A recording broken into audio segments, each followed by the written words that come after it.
اعوذ باللہ من الشیطان اللعین الرجیم بسم اللہ الرحمن الرحیم الحمدللہ رب العالمین والصلاة والسلام علی محمد وآلہ الطیبین الطاہرین اللہم صلی علی محمد وآل محمد وعجل فرجہم واللعنت علی اعدائہم اجمعین من یومنا ھذا الی قیام یوم الدین اما بعد فقط بسم اللہ الرحمن الرحیم۔ زمانہ ایک بار پھر تاریکیوں میں کھونے والا تھا،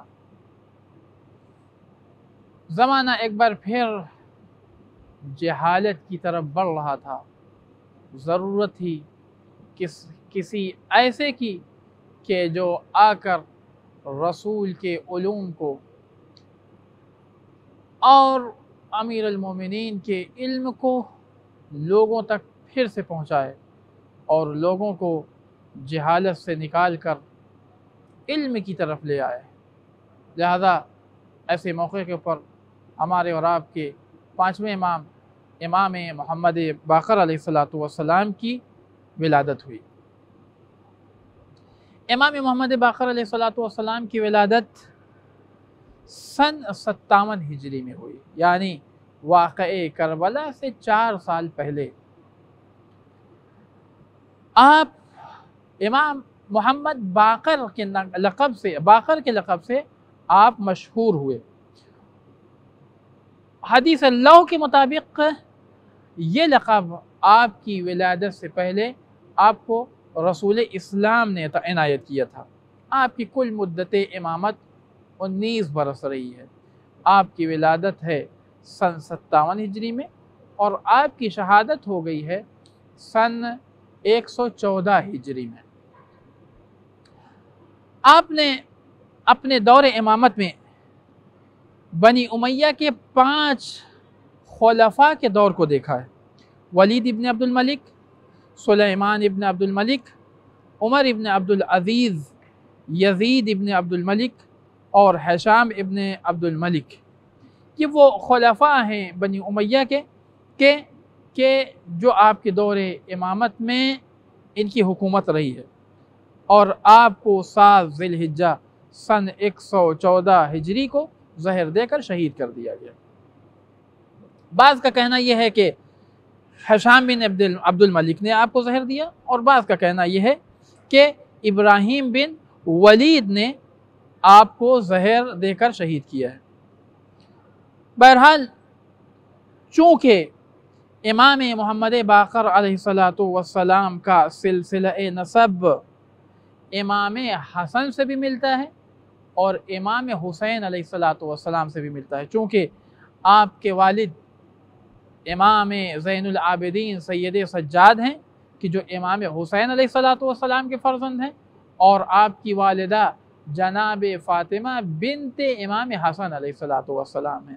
تو آپ کا سلسلہ نسب ماں اور باپ کی جانب سے چونکہ حسنین کی طرف پہنچتا ہے، لہذا آپ کو ہاشمی بین ہاشمیین کے لقب سے یاد کیا جاتا تھا، فاطمی بین فاطمیین کے لقب سے یاد کیا جاتا تھا، علوی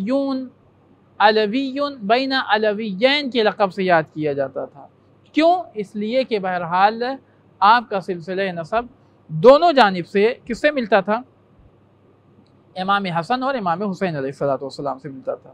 حدیث لو کے مطابق جابر ابن عبداللہ انصاری سے نقل ہے کہ رسول اسلام نے آپ کی ولادت سے پہلے یہ ارشاد فرمایا تھا کہ میرے بعد میرے بیٹے حسین کی نسل سے ایک بیٹا اس دنیا میں آئے گا کہ جس کا نام محمد ہوگا اور باقر لقب ہوگا، یعنی گویا کہ آپ کا نام اور آپ کا لقب دونوں آپ کی زندگی سے پہلے رسول اسلام نے معین کر دیا تھا۔ اور یوں تو رسول اسلام نے اپنے بعد آنے والے 12 خلفاء اور 12 جانشین سب کا تعین کر دیا، لیکن ان سب میں کسی کی طرف جو کہ حاضر نہ ہو، کسی کی طرف پیغام سلام نہیں بھیجا۔ یہ تنہا آپ کی ذات ہے، امام محمد باقر علیہ السلام کی ذات ہے کہ جس ذات کو رسول اسلام نے سلام بھیجا ہے۔ اور شاید اس کی ایک وجہ یہ ہو کہ امام حسن اور امام حسین علیہ السلام دونوں نسل کے ذریعے سے جس امام کی طرف نشاندہی کی جا رہی ہے وہ ہیں امام محمد باقر علیہ السلام۔ گویا کہ امام محمد باقر علیہ السلام ہی وہ ہیں کہ جو مورث ہیں منجی عالم بشریت امام زمان عجل اللہ تعالی الشریف کے۔ 57 سال کی کل آپ کی عمر ہے کہ جس میں آپ کو بہرحال اس 57 سال کی عمر میں آپ کی شہادت واقع ہو گئی۔ چونکہ ہشام سن 105 ہجری سے 125 ہجری تک برسر اقتدار رہا اور امام کی شہادت مختلف روایات، ایک روایت یہ ہے کہ امام کی شہادت سن 114 ہجری میں، دوسری روایت یہ ہے کہ 116 ہجری میں، تیسری روایت یہ ہے کہ 118 ہجری میں۔ بہرحال ہر صورت میں آپ کی جو شہادت واقع ہوئی ہے وہ ہشام کے دور حکومت میں ہوئی ہے، لہذا زیادہ قوی قول یہ ہے کہ آپ کو زہر دیا ہے ہشام نے، ہشام ابن عبد الملک نے۔ آپ کی بیوی ام فروہ، ام حکیم، آپ کے فرزند امام صادق علیہ السلام اور عبداللہ ہیں۔ یقیناً یہ پانچویں کڑی وہ کڑی ہے سلسلہ امامت کی کہ جس سے علم کا سمندر بہنے والا ہے، اور امام محمد باقر علیہ السلام نے اس حوضے کی بنیاد رکھی ہے کہ جس حوضے میں امام جعفر صادق علیہ السلام نے 4000 شاگرد تیار کیے ہیں۔ اس سے پہلے جو شاگرد تیار کیے ہیں وہ امام محمد باقر علیہ السلام نے کیے ہیں، یعنی امام محمد باقر علیہ السلام نے اس حوضے کی بنیاد رکھی ہے۔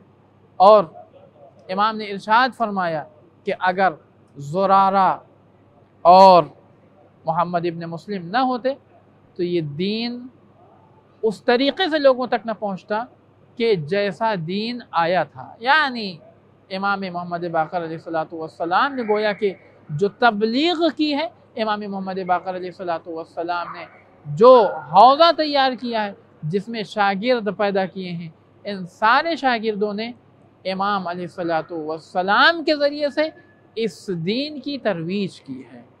لہذا ہماری ذمہ داری ہے کہ ہم اپنے امام محمد باقر اور دیگر ائمہ علیہ السلام کی معرفت رکھیں، اور جب ان کی ولادت کا موقع آئے تو ان کی ولادت میں خوش ہوں، اور جب شہادت کا موقع آئے تو شہادت کے موقع کے اوپر غم گسار ہوں، آنسو بہائیں، گریہ کریں، اور جس طریقے سے بھی ممکن ہو سکے افسردگی اور غم کا اظہار کریں۔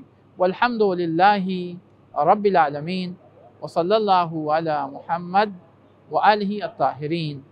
اللہم صلی علی محمد وآل محمد۔